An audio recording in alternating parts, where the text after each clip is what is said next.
नमस्कार दोस्तों।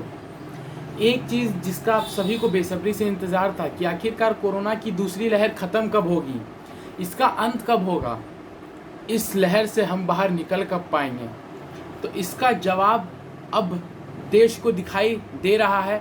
अब किस तरह से केसेस ड्रॉप हो रहे हैं ये भी हम देख सकते हैं, और ये आपके लिए कहीं ना कहीं खुशखबरी होगी जब आप सुनिएगा कि कोरोना की दूसरी लहर समाप्त हो रही है। देखिए, इसमें बात करते हैं देश और राज्य, अलग अलग राज्यों के बारे में। सबसे पहले अपनी देश से बात शुरू करते हैं। भारत देश में हाईएस्ट 4,14,000 केस आए थे, जो दुनिया में भी ऑल टाइम हाईएस्ट है। और ये सेकेंड वेव बोला जा रहा था, तो सेकेंड वेव की ये हाईएस्ट केसेस थी। और देखिए, डॉक्टर्स और साइंटिस्ट कितनी सही बातें कह रहे थे। पहले मुझे इन पर कुछ खास विश्वास नहीं था कि क्या सही में कम हो जाएगी केसेस। डॉक्टर और साइंटिस्ट का ये कहना था कि 15 मई के बाद कोरोना वायरस के केसेस कहीं ना कहीं डिक्लाइन होते दिखाई देंगे, और ये चीज़ बिल्कुल भी दिखाई दे रही है हमें कि किस तरह से केसेस लगातार ड्रॉप हो रहे हैं। और अब हम पिछले दिन की बात करें तो 2,67,000 ही केसेस आए केवल। तो आप देखिए कि 4,14,000 से हम कितने नीचे आ गए हैं। तो ये कहीं ना कहीं हमारे देश के लिए खुशखबरी है।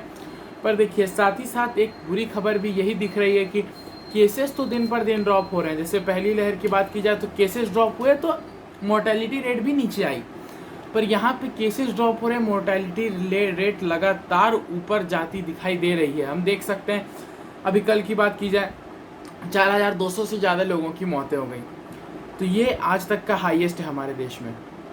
उससे पहले बात की जाए दिन पर दिन, आखिरी 4-5 दिन की बात की जाए तो दिन पर दिन हम कोई ना कोई नया रिकॉर्ड बना रहे हैं डेथ रेट के मामले में। तो इसका मतलब केसेस तो कम हो रही हैं पर मृत्यु दर बढ़ते जा रहा है, तो इस पर हमें ध्यान देने की ज़रूरत है।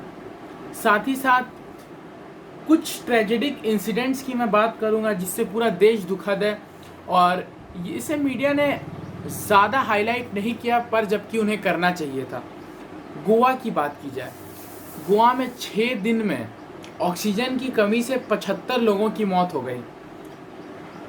आप महाराष्ट्र में उद्धव ठाकरे जी को नाम दे दीजिए, दिल्ली में आप अरविंद केजरीवाल जी को बदनाम कर दीजिए कि उन्होंने ठीक नहीं किया, इन्होंने ठीक नहीं किया, पर गोवा तो बीजेपी शासित राज्य है, इसमें क्यों ऐसा हो रहा है? तो देखिए, इस पर ये आरोप प्रत्यारोप का बिल्कुल भी समय नहीं है, पर इस पर कहीं ना कहीं सरकारों को ध्यान देना चाहिए, चाहे वो राज्य सरकार हो चाहे वो केंद्र सरकार हो।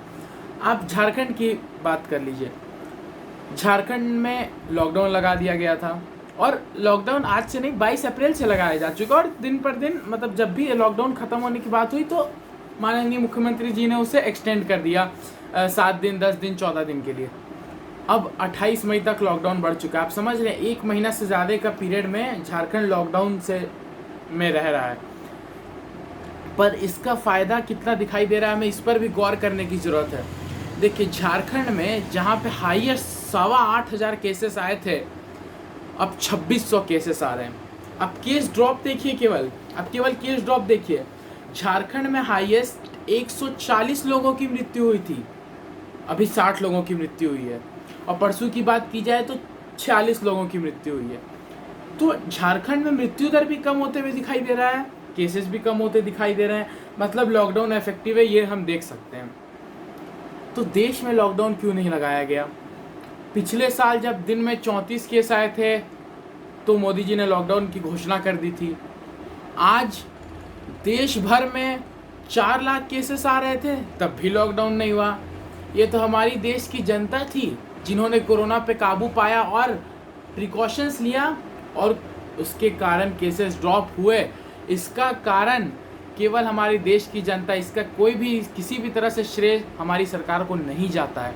सरकार को इस चीज़ पर भी ध्यान देना चाहिए। फिर बात की जाए कि अब बोर्ड एग्ज़ाम्स भी होने वाले हैं, क्लास 12th के।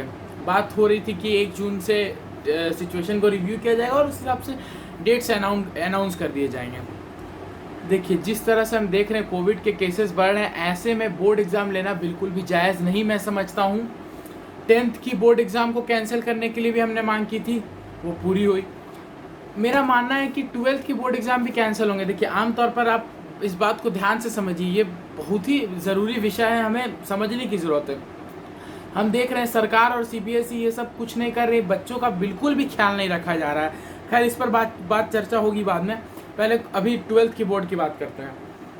देखिए एक 12th का बच्चा अभी उस पर कितनी बोझ है वो मैं आपको समझा रहा हूँ।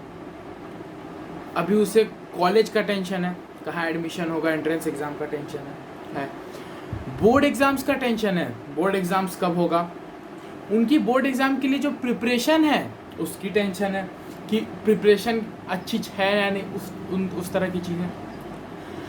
अगर उनके परिवार में कोई कोविड संक्रमित है, आमतौर पर क्लास 12 के बच्चे 16, 17, 18 साल के होते हैं। और देखिए हम सब सक्षम हैं कि हमें अभी कोई दिक्कत नहीं हो रही है, पर काफ़ी लोग जिनके बच्चे 18 साल के हैं, उनके परिवार में किसी को कोविड हो गया, उनके बच्चों को ध्यान रखना पड़ रहा है। क्या सरकार को उसके लिए फिक्र नहीं है? क्या उसकी कदर नहीं करती है सरकार? इस पर ध्यान देना चाहिए। अगर किसी के फैमिली में कोविड से डेथ हो गई है तो उसका मतलब बच्चे पर क्या गुजर रहा है आप सोच सकते हैं। किसी की मम्मी पापा में से किसी एक की कोविड से डेथ हो गई, और ऐसे कितने केसेस आए जहाँ पे मम्मी पापा दोनों की डेथ हो गई, अब तो बच्चा बेसहारा हो गया। क्या अभी भी वो 12th का बोर्ड एग्जाम देने की हालत में है? नहीं, बताइए, इसका जवाब देना चाहिए सरकार को कि क्या अभी भी बच्चा है हालत में 12th का बोर्ड एग्जाम देने के। उसकी माँ बाप की जान चली गई, उसकी किसी ना किसी पारिवारिक। और देखिए आज पहले क्या था पहली लहर में कि केसेस हर घर में थे, आज मौत हर घर में हो रही है। तो ये एक बहुत बड़ी मतलब समस्या है, इस पर सरकार को ध्यान देना चाहिए और इस पर कहीं ना कहीं सरकार को निर्णय ज़रूर लेना चाहिए। 12th के बच्चों पर जिस तरह से प्रेशर है, अभी तो 12th के बच्चों का पेशेंस भी ख़त्म हो रहा है कि अब वो करें तो करें क्या। उन्हें ये नहीं पता कि बोर्ड एग्ज़ाम होने कि नहीं होंगे, तो कब होंगे। मतलब कितनी तरह की मुश्किलें सामने आ रही हैं, क्या इसे कोई समझ पा रहा है? ये देखिए कोविड से मौतें हो रही हैं, ये तो दुखद खबर है, पर ये भी दुखद खबर है कि 12th का हर एक बच्चा परेशान है। इस पर सरकार को अब गौर करना चाहिए और अब मेरी यही मांग हो कि अब बोर्ड एग्ज़ाम को कैंसिल कर दिया जाना चाहिए और एक नया निर्णय लेना चाहिए और असेसमेंट का कोई अच्छा तरीका बनाना चाहिए। ऐसा कोई तरीका नहीं बनाना चाहिए जिससे बच्चों को परेशानी हो, जैसे 10th के क्लास के बच्चों को हुआ। तो ऐसा कोई निर्णय नहीं लेना चाहिए, ऐसा निर्णय लेना चाहिए जिससे 12th के बच्चों को परेशानी बिल्कुल भी ना हो। और इसमें एक और चीज़ गौर करने वाली बात यह है कि अब तक 80,000 क्लास 12th के बच्चे कोरोना पॉजिटिव हो चुके हैं। तो क्या ये आंकड़ा पर ध्यान नहीं जा रहा है सरकार का? 80,000 बच्चे पॉजिटिव होना क्या कम है? क्या इसे देखते हुए अब बोर्ड एग्ज़ाम को कैंसिल करने का निर्णय नहीं लेना चाहिए? और केवल ऐसा नहीं है कि कोविड होने के रिकवर हो जाने के बाद अब बच्चा फिट, अब एग्ज़ाम देने लायक है। अरे उसे कोविड हुआ, उसने 10 से 20 दिन गंवाए, अपनी प्रिपरेशन उसकी छूट गई। आप समझ रहे हैं, अब 1 महीने से भी कम का वक्त बचा, अब उसकी प्रिपरेशन छूट जाए तो तैयारी करे तो करे कैसे बच्चा? इस चीज़ पर ध्यान देने की ज़रूरत है। बच्चे भी कोविड संक्रमित इस बार आप सब देख रहे हैं, न्यूज़ में भी ये बात आई है, पूरी दुनिया ये चीज़ देख रही है और पूरी दुनिया ये चीज़ जानती है कि इस बार दूसरी लहर में बच्चों पर खास बहुत ही ज़्यादा प्रभाव पड़ा है। और अब ये समय आ गया है, अब बोर्ड एग्ज़ाम कैंसिल कर दिया जाना चाहिए। इसी चीज़ के साथ मैं अपनी बात को ख़त्म करता हूँ। शुक्रिया मेरा वीडियो देखने के लिए।